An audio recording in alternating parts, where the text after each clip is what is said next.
So I'm just going to explore a little bit or talk a little bit about the fundamental theorem of calculus. Now it seems odd that we've come nearly through the course before we've start talking about the fundamental theorem of calculus, but here it is. So it has two main parts, the fundamental theorem. This is the first one. Now it might look a bit confusing, but and I'm just going to give you the really rough description of it. It has big implications on why integration works and that kind of stuff, and you can read a little bit more about it in your textbook if you're interested.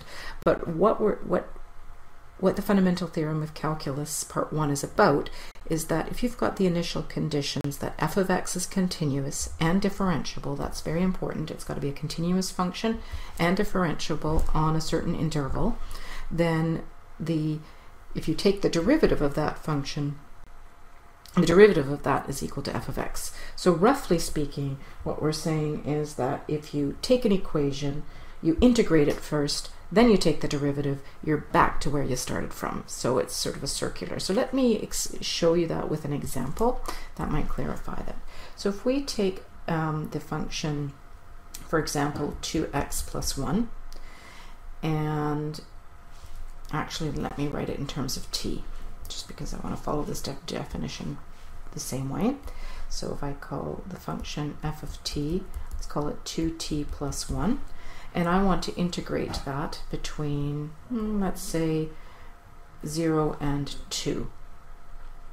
So 2t plus 1, 0 and x. I'm going to actually make this an x. Between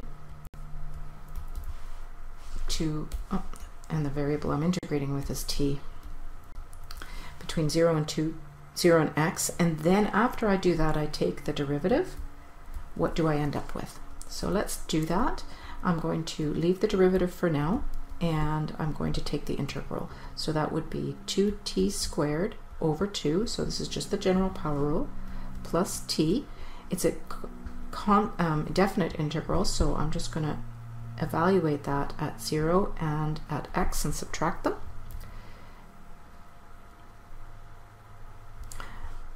So I'm kind of running out of room here, unfortunately. So I've got d by dx of t squared plus t evaluated at 0 and x. So I'm going to do the evaluation first and then take the derivative. So d by dx of x squared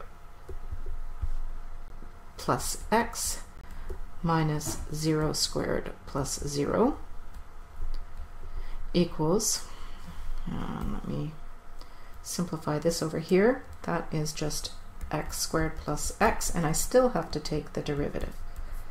So the derivative of this is 2x plus 1. So I end up with basically the same function with a different variable, but what I'm showing you here is that differentiating and integrating are opposites. If you do one and then the other, you get back to where you started from. So there's a lot more to this rule, and there's a very involved proof in your textbook. You can follow that if you're interested. But I am going to now talk about the part 2 fundamental theorem in the next video.